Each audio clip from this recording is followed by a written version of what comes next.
21. 하나님의 본질에 관한 논의는 오직 성경만을 근거로 하여야 함. 사탄은 우리의 믿음을 그 뿌리부터 잘라내고자 성자와 성령의 신성에 대하여나 혹은 각 위들의 구별에 대하여 항상 싸움을 조장해 왔습니다. 그는 거의 모든 시대마다 언제나 불경건한 심령들을 부추겨 이 문제로 정통 교사들을 항상 괴롭혀 왔고 오늘날도 타다 남은 죄로 새로운 불을 지피려 하고 있는 것입니다. 그렇기 때문에 여기서 그런 사람들의 사악한 행위들을 저지하는 것이 매우 중요합니다. 지금까지 나의 의도는 가르침을 받을 자세가 되어 있는 이들을 손으로 이끌어 주고자 하는 데 있었지 고집스럽고 분쟁을 일으키려는 자들과 맞붙어 싸우고자 하는 것이 아니었습니다. 그러나 이제는 지금까지 평화로운 자세로 제시한 진리를 사악한 자들의 모든 비방에서 보호하여야 할 처지가 된 것입니다. 그러나 그렇더라도 하나님의 말씀에 기꺼이 귀를 기울이는 사람들이 든든한 토대를 마련할 수 있도록 끝까지 특별한 노력을 기울일 것입니다. 여기서 성경에 감추어진 신비들을 논하는 일에 있어서 우리는 진지하고도 각별히 삼가는 자세를 견지하여 우리의 생각과 언어가 하나님의 말씀 자체가 허용하는 한계를 넘어서는 일이 없도록 지극히 조심하여야 할 것입니다. 측량할 수 없는 하나님의 본체를 인간의 작은 척도로 어떻게 잴 수 있단 말입니까? 날마다 태양을 바라보면서도 그 태양의 본질을 파악조차 하지 못하고 있는 것이 사람 아닙니까? 자기 자신에 대해서도 잘 알지 못하는 인간의 마음이 어떻게 자기 힘으로 하나님의 본체를 탐구하려 한단 말입니까? 그러므로 하나님에 대한 지식은 하나님 자신께 맡겨두도록 해야 합니다. 힐라리우스의 말처럼 하나님 자신이 자기 자신에 대한 유일한 정당한 증인이시며 또한 하나님 자신을 통하지 않고서는 그를 알 수가 없는 분이시기 때문입니다. 그러나 하나님께서 친히 우리에게 계시하시는 대로 그를 생각하며 오직 그의 말씀만을 근거로 해서 그에 대하여 탐구한다면 그것이 바로 그 지식을 하나님 자신께 맡기는 것이 될 것입니다. 이 문제에 대해서는 크리소스톰의 아노모이오스파에 대한 반론의 5편의 교훈들이 현존하고 있습니다. 이 교훈들을 통해서 그는 교만한 궤변가들의 횡설수설을 막으려 했으나 결국 허사가 되고 말았습니다. 다른 문제에서처럼 이 문제에서도 그들은 전혀 점잖게 행동하지를 않았기 때문입니다. 그들이 헛된 주장들을 계속 늘어놓는 불상사가 생긴 사실에서 우리는 경계를 받아야 할 것입니다. 곧 이 문제에 대해서 논의할 때 교묘하게 논리를 제시하기보다는 좀 더 부드러운 자세를 가져야 한다는 것입니다. 그리고 오직 하나님의 거룩하신 말씀을 근거로 해서만 하나님을 찾으며 오직 그 말씀만을 인도자로 삼아서 말하고 생각하며 그 이상을 벗어나지 않도록 해야 할 것입니다. 그러나 성부, 성자, 성령의 한 신성 안에 무언가 구별이 있어서 이는 파악하기 힘든 것이지만 특정한 사람들이 이것 때문에 정당한 한계 이상으로 어려움과 곤란을 일으킨다면 사람들의 마음이란 그 본래의 호기심대로 내버려두면 결국 미궁 속에 빠져버린다는 것을 기억하게 해주고 그리하여 그들로 하여금 하늘의 말씀을 규범으로 삼도록 만들어 주어야 할 것입니다. 혹 그 신비를 완전히 깨닫지 못하는 한이 있더라도 말입니다. 22. 삼위일체를 공격하는 세르베투스의 이단적 사설. 이 부문의 교리와 관련하여 순전한 믿음을 공격해온 오류들의 목록을 만들려면 너무 길기도 하고 또한 쓸데없이 지루한 작업이 될 것입니다. 미친 듯이 날뛰는 수많은 이단들이 하나님의 영광을 전면적으로 공격하면서 그들은 무지한 자들을 뒤흔들어 혼란을 조장하기에 충분하다고 생각하였습니다. 사실 그 무수한 분파들은 몇몇 개인들에게서 우후죽순처럼 생겨나왔는데 그 중에 어떤 파들은 하나님의 본질을 몇 갈래로 완전히 분리시켜버리며 또 어떤 파는 위의 구별을 완전히 혼합시켜 버리기도 하는 것입니다. 그러나 성경을 근거로 하여 위에서 충분히 입증한 사실들을 한 분 하나님의 본질은 단일하며 분리되지 않는다는 것, 그 본질이 성부와 성자와 성령께 속한다는 것, 그러나 반면에 성부의 고유한 특성이 성자와 다르며 성자의 고유한 특성이 성령과 다르다는 것을 든든히 붙잡는다면 아리우스와 사벨리우스는 물론 기타 고대의 모든 그릇된 저자들의 논리에 대해서도 문이 굳게 닫혀질 것입니다. 그런데 오늘날 세르베투스를 비롯해서 몇몇 사람들이 일어나 새로운 속임수로 모든 것을 혼란 속에 빠뜨리고 있기 때문에 그들의 오류들에 대해서 몇 마디 논의하는 것이 매우 중요할 것입니다. 세르베투스는 삼위일체라는 용어 자체를 너무도 혐오스럽고 끔찍하게 여겨서 그는 삼위일체를 주장하는 자들, 그는 이들을 삼위일체론자들이라고 불렀다. 모두를 통상적으로 무신론자로 취급할 정도였습니다. 그가 그들을 비난하며 사용하는 모욕적인 용어들에 대해서는 그냥 지나가기로 합니다. 그의 사변의 요점은 바로 이것이었습니다. 곧 하나님의 본질 안에 삼위가 존재하신다고 이야기하면 결국 하나님이 셋으로 분리되신다는 것이 되는데 이는 하나님의 단일성과 모순되므로 이것은 그저 상상에 불과한 것이라는 것입니다. 한편 그는 위들은 하나님의 본질 속에 진정으로 존재하는 것이 아니요 우리에게 이런저런 형식으로 하나님을 나타내주는 특정한 외형적인 관념들이라고 주장하였습니다. 태초에는 말씀과 성령이 본래 동일했기 때문에 하나님 안에 구별이 없었는데 그리스도께서 하나님으로부터 하나님으로서 나오시고 성령이 하나님으로부터 또 다른 하나님으로 나오신 후부터 구별이 생겨났다는 것입니다. 그는 때때로 자기의 어리석은 주장들을 알레고리를 써서 착색하기도 했지만 예컨대 하나님의 영원한 말씀은 하나님과 함께 계신 그리스도의 영이었고 그의 관념의 반영이었으며 또한 성령은 그의 신성의 그림자였다는 식으로 설명하기도 했으나 결국 그는 마치 우리 속에도 실체로 있고 또한 나무와 돌 속에도 있는 그 동일한 영이 하나님의 일부인 것처럼 분배의 양식에 따라서 보면 하나님의 일부분이 성자에게나 성령에게 있는 것이라고 선언하여 그리스도와 성령의 신성을 무로 돌려버리는 것입니다. 그는 중보자의 위격에 대해서도 헛소리로 떠들지만 그 점에 대해서는 적절한 곳에서 살펴보게 될 것입니다. 사실 위란 하나님의 영광의 가시적인 현현 이외에 아무것도 아니라는 그 끔찍한 사설에 대해서는 구태여 길게 반박할 필요가 없습니다. 세상이 아직 창조되기 이전에 이미 말씀이 하나님이셨다는 것을 요한이 확증해주고 있으며 또한 말씀을 관념과는 완전히 구별되는 분으로 제시하기 때문입니다. 영원 전부터 하나님이셨던 그 말씀이 성부와 함께 계셨고 또한 성부와 함께 자신의 영광을 지니고 계셨다는 것이 사실이라면 그는 결코 외형적인 혹은 상징적인 광채이셨을 수가 없고 오히려 필연적으로 하나님 자신 속에 거하신 하나님의 하나의 위격이신 것이 분명한 것입니다. 창조 이전의 성령의 상태에 대해서는 언급이 없지만 창조 시의 성령은 하나의 그림자로서가 아니라 하나님의 본질적인 능력으로 소개되고 있습니다. 모세는 아직 혼돈 가운데 있는 덩어리가 성령 안에서 유지되었음을 말하고 있는 것입니다. 그러므로 영원하신 성령께서 언제나 하나님 안에 계셨고 부드러운 보살피심으로 혼돈 중에 있는 천지의 물질이 아름다움과 질서를 덧입기까지 그것을 지탱시키셨다는 것이 분명해지는 것입니다. 그렇다면 세르베투스가 꿈꾸듯이 성령은 결코 하나님의 모양 혹은 하나의 표현이실 수가 없는 것입니다. 그는 또한 다른 곳에서 자기의 불경스러움을 노골적으로 드러내게 됩니다. 곧 하나님께서는 그의 영원한 이성을 통하여 한 아들을 자기에게 작정하셨고 그리하여 그 아들이 눈에 보이도록 나타나게 되었다고 주장하는 것입니다.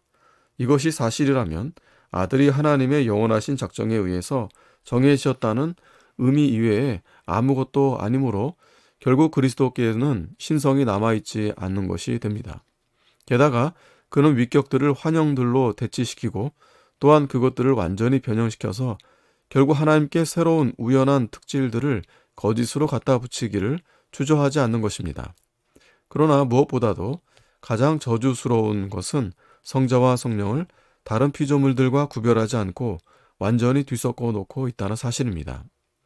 그는 하나님의 본질 속에는 여러 부분들과 구분이 있는데 그 각 부분이 하나님이시라는 공공연히 선언하고 있습니다. 그리고 특히 신자들의 영들이 하나님과 똑같이 영원하며 본질이 동일하다고 진술하며 다른 곳에서는 사람의 영혼뿐만 아니라 다른 피조물들에게까지도 본질적인 신성을 부여하는 것입니다. 23. 성자도 성부와 동등한 하나님이심. 이러한 늪에서 그와 비슷한 또 다른 괴물이 출현하였습니다.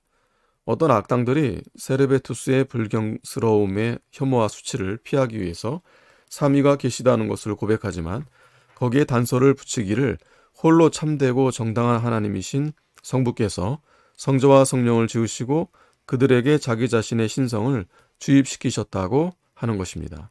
그들은 이런 끔찍한 언어를 삼가지 않고 한 걸음 더 나아가서 성부가 유일하게 본질 수여자이시라는 점에서 성자 및 성령과는 구별된다고 이야기합니다. 우선 그들은 그리스도께서 흔히 하나님의 아들이라 불리신다는 사실을 논지로 삼고 이를 근거로 하여 오직 성부만이 정당한 의미에서 하나님이시라고 주장하는 것입니다. 그러나 그들은 하나님이라는 이름이 아들에게도 똑같이 적용되며 때때로 가장 탁월한 의미에서 성부께 적용되며 그가 신성의 근원이시요 시작이시기 때문에 그리하여 이것이 본질의 단일성을 의미한다는 것을 보지를 못했던 것입니다. 그들은 그가 진정 하나님의 아들이시라면 그를 한 위의 아들로 생각한다는 것은 어리석다고 하며 반론을 제기합니다. 그러나 나의 답변은 두 가지 모두 사실이라는 것입니다. 즉, 말씀이 만세전에 성부에게서 나셨기 때문에 그는 하나님의 아들이시며 아직은 중보자의 위격에 대해 언급할 사항이 아니므로 또한 그러면서도 여기서 하나님이라는 이름이 단서가 없이 그냥 쓰이는 것이 아니고 성부를 지칭하는 것으로 사용되기 때문에 보다 명확한 이해를 위해서는 위를 상정할 수밖에 없다는 것입니다. 오직 성부만이 하나님이시라고 생각하게 되면 성자는 결국 하나님의 지위에서 내던져지고 말 것이기 때문입니다. 그러므로 신성을 언급할 때에는 언제나 성자와 성부 사이에 그 어떠한 대립도 용인해서는 안 되는 것입니다. 마치 참 하나님의 이름이 오로지 성부에게만 적용되기라도 하는 것처럼 말입니다. 물론 이사야에게 친히 자신을 드러내셨던 그 하나님은 참되고 유일하신 하나님이셨습니다. 그러나 요한은 그 하나님이 그리스도이셨던 것으로 단정하고 있는 것입니다. 이사야의 입을 통해서 자신이 유대인들에게 걸림돌이 되시겠다고 하신 그분은 바로 바울이 그리스도이셨다고 선언한 바로 그 하나님이셨던 것입니다. 이사야를 통하여 내가 나의 삶으로 맹세하노니 내게 모든 무릎이 꿇리라 고 선포하신 그 하나님은 유일하신 하나님이십니다. 그러나 바울은 이 하나님을 그리스도시라고 해석하고 있는 것입니다. 또한 여기에 사도가 제시한 증언들을 덧붙일 수 있을 것입니다. 주여, 태초에 주께서 땅에 기초를 두셨으며 하늘도 주의 손으로 지으신 바라. 하나님의 모든 천사들은 그에게 경배할지어다. 이 말씀들은 오직 유일하신 하나님께만 합당한 말씀들입니다. 그런데 사도는 그것들이 그리스도께 합당한 호칭임을 주장하는 것입니다. 또한 그리스도는 하나님의 영광의 광채심으로 하나님께만 해당되는 것이 그리스도께로 전이되고 있다는 식의 교묘한 주장은 전혀 가치가 없는 것입니다. 여호와라는 이름이 이처럼 도처에서 그리스도께 적용되고 있으니 이는 곧 신성에 관한 한 그리스도께서는 홀로 자존하시는 분이시라는 뜻이 됩니다. 만일 그가 여호와시라면 그는 이사야를 통해서 다른 곳에서 나는 처음이요 나는 마지막이라 나 외에 다른 신이 없느니라 고 선포하시는 바로 그 하나님이시라는 것을 부인할 수가 없는 것입니다. 예레미야의 말씀도 주목할 만합니다. 천지를 짓지 아니한 신들은 땅 위에서 이 하늘 아래서 망하리라.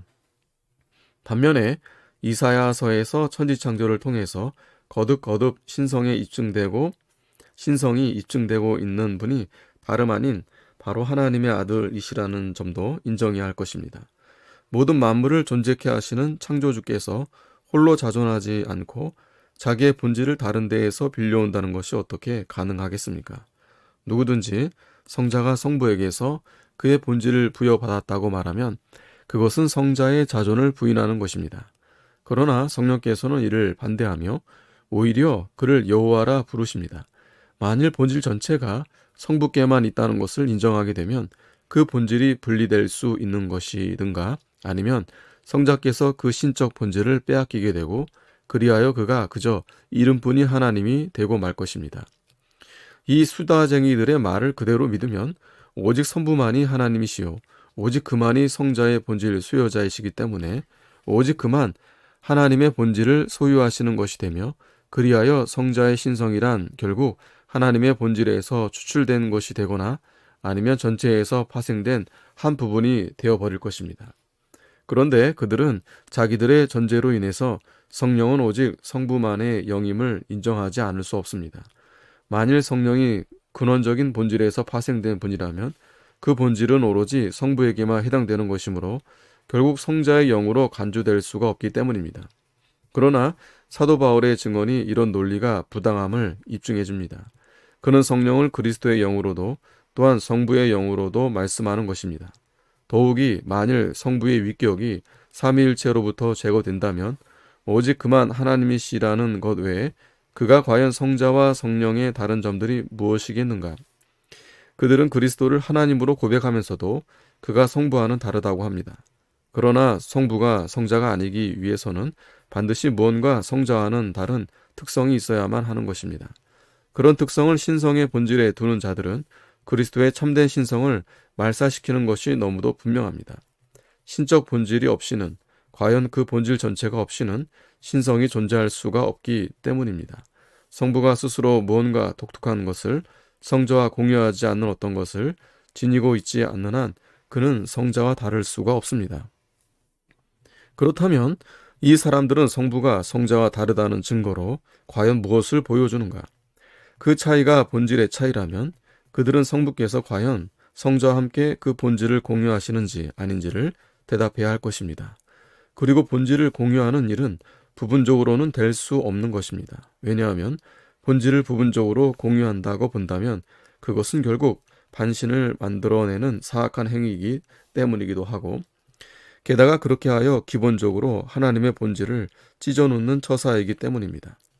성부와 성자는 모든 신적 본질을 전체로서 완전하게 공유하시는 것입니다.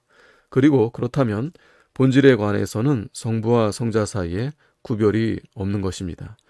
혹시 그들이 이런 반론에 대하여 성부가 본질을 성자에게 주시면서도 여전히 유일한 하나님으로 남아 계시고 그에게 신적 본질이 그대로 있는 것이라는 식으로 답변을 한다면 결국 그리스도는 상징적인 하나님, 곧 겉모양과 이름은 하나님이지만 실제로는 하나님이 아닌 존재가 되어버릴 것입니다.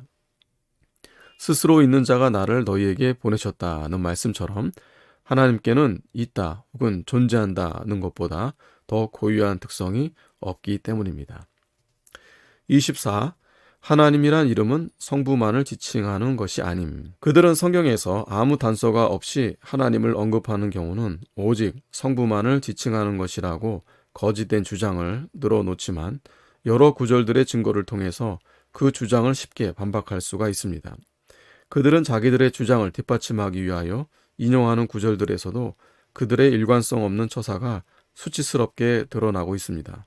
성자의 이름이 하나님이라는 이름과 나란히 대비되어 나타나고 있어서 그 하나님이라는 이름이 상대적인 의미로, 즉 성부의 위격을 지칭하는 한정적인 의미로 사용된다는 것을 보여주고 있기 때문입니다. 그들은 성부만이 홀로 참되신 하나님이 아니시라면 성자는 자기 자신의 아버지가 되실 것이라 라고 반론을 제기하지만 이는 한마디로 물리칠 수가 있습니다. 친히 자기 자신에게서 자기의 지혜를 낳으셨을 뿐 아니라 또한 중보자 하나님, 이에 대해서는 차후 적절한 곳에서 충실하게 다룰 것입니다. 이신 그분이 그 질서와 순서와 관련하여 특별히 하나님이라 불리신다는 것은 전혀 불합리한 것이 아닙니다.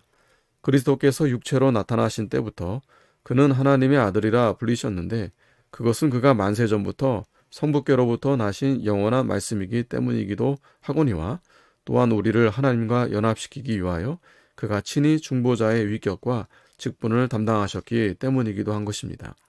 그런데 그들이 그렇게도 뻔뻔스럽게 성자를 하나님의 존귀에서 제외시키고 있으니 그들에게 꼭 물어봐야겠습니다. 성자께서 선한 이는 오직 하나님 한 분뿐이라고 선언하셨는데 그렇다면 성자께서 자기 자신에게는 선이 없다는 뜻으로 그 말씀을 하신 것인가? 나는 지금 성자의 인성을 말하고 있는 것이 아닙니다. 인성을 말한다면 그들이 성자의 인성에 선이 있다면 그 모든 것이 다 값없는 선물로 주어진 것이라는 식으로 반론을 제기할 테니까 말입니다. 나는 지금 하나님의 영원한 말씀이 선한지 선하지 않은지를 묻고 있는 것입니다. 이를 부인하면 그들의 불경스러움이 정죄를 받고도 남습니다. 그리고 이를 인정하면 그들 스스로 자멸하고 마는 것입니다. 그러나 얼핏 그리스도께서 스스로 선하다라는 호칭을 멀리하시는 것 같아 보이는 사실이 우리의 주장을 더욱더 확증해 주는 것입니다. 선하다는 말은 유일하신 하나님의 고유한 칭호이므로 그리스도께서는 통상적인 뜻으로 선하다는 인사말을 건네받으셨을 때 그런 그릇된 존귀를 받기를 거부하셨고, 그리하여 자신에게 있는 선은 바로 신적인 선이라는 것을 그들에게 교훈하셨을 것입니다. 또 한 가지 묻고 싶은 것이 있습니다. 바울은 오직 하나님만이 썩지 아니하시고 지혜로우시며 참되시다 하고 단언하였는데, 그렇다면 결국 그리스도께서는 어리석고 거짓된 죽을 인생들의 수준에 불과하다는 뜻인가? 태초로부터 생명을 지니고 계셔서 천사들에게 불멸성을 부여하신 그가 불멸하시지 않단 말인가? 하나님의 영원하신 지혜이신 그분이 지혜롭지 못하단 말인가? 진리 그 자체이신 그분이 참되지 않단 말인가? 더 나아가서 그리스도께 예배를 드려야 한다고 생각하는지 드리지 말아야 한다고 생각하는지를 그들에게 묻고 싶습니다. 그리스도께 모두가 무릎을 꿇고 그에게 경배를 드리는 것이 정당하다면 결국 그가 하나님이신 것입니다. 왜냐하면 하나님 위에는 아무에게도 예배하지 말라고 율법이 금지하고 있기 때문입니다. 그들은 나 외에 다른 신이 없느니라 라는 이사야의 말씀이 오로지 성부만을 말씀하는 것이라고 이해하는데, 그렇다면 나는 다음과 같은 증거를 그들에게 되돌려 제시하겠습니다. 곧 하나님께 속하는 것은 모두 그리스도께 속한다는 것이 성경에 나타난다는 것입니다. 그들은 또한 그리스도께서는 스스로 낮추셔서 육체를 입으셨고 바로 그 육체로 높임을 받으신 것이며, 또한 그에게 하늘과 땅의 모든 권세가 주어진 것도 어디까지나 육체를 입은 상태에 관한 것이라 하며 교묘하게 주장하지만 이것도 전혀 근거가 없는 것입니다. 왕과 심판주의 위엄이 중보자의 위격 전체에 미치지만 그가 과연 육체로 나타나신 하나님이 아니셨다면 하나님과 충돌하지 않고서는 그렇게까지 높임을 받으실 수가 없었을 것이기 때문입니다. 그러나 바울이 이 문제를 말끔하게 해결해주고 있습니다. 그는 그리스도께서 자기를 낮추사 종의 형체를 취하시기 이전에 그가 하나님과 동등하신 분이셨다고 가르치고 있는 것입니다. 만일 그분이 그룹을 타시며 온 땅의 왕이시며 만세의 왕이시며 그 이름이 야와 여호와이신 그 하나님이 아니셨다면 과연 이러한 동등하심이 어떻게 성립될 수 있겠습니까? 아무리 투덜댄다 할지라도 그들로서는 이사야가 다른 곳에서 한 이는 우리의 하나님이시라 우리가 그를 기다렸으니 라는 말씀을 그리스도에게서 제거할 수가 없는 것입니다. 이 말씀으로 이사야는 그 백성을 바벨론으로부터 귀환시키실 뿐 아니라 교회를 회복시키시고 온전하게 하실 구속자 하나님의 오심을 묘사하고 있는 것입니다. 그들은 그리스도께서 성부 안에서 하나님이셨다는 식으로 또 다른 이론을 제기하지만 이 역시 아무런 소용이 없습니다. 질서와 순서상 신성의 시초가 성부께 있음은 우리도 인정하는 바이지만 신성의 본질이 성부께만 해당된다는 식의 논리는 성부를 마치 성자를 신격화시키는 분처럼 만드는 것으로서 정말 끔찍스러운 허구라 아니할 수 없는 것입니다. 그렇게 되면 신적 본질이 여러 가지로 분리되든지 아니면 그리스도를 그저 이름과 상상으로만 하나님으로 부르는 것이 되어버리기 때문입니다. 그들의 주장대로 성자께서 하나님이시지만 성부 다음가는 하나님이시라면 성부에게서는 낳은 바 되지 않고 지은 바 되지 않은 신적 본질이 성자에게서는 낳은 바 되고 지은 바 된 것이 될 것입니다. 모세는 하나님께서 우리의 형상을 따라 우리의 모양대로 우리가 사람을 만들고 라고 말씀하시는 것으로 보도하는데, 비판하기 좋아하는 여러 사람들이 우리가 그 말씀에서 위격의 구별을 이끌어내는 것에 대해서 비웃는다는 것을 나는 잘 알고 있습니다.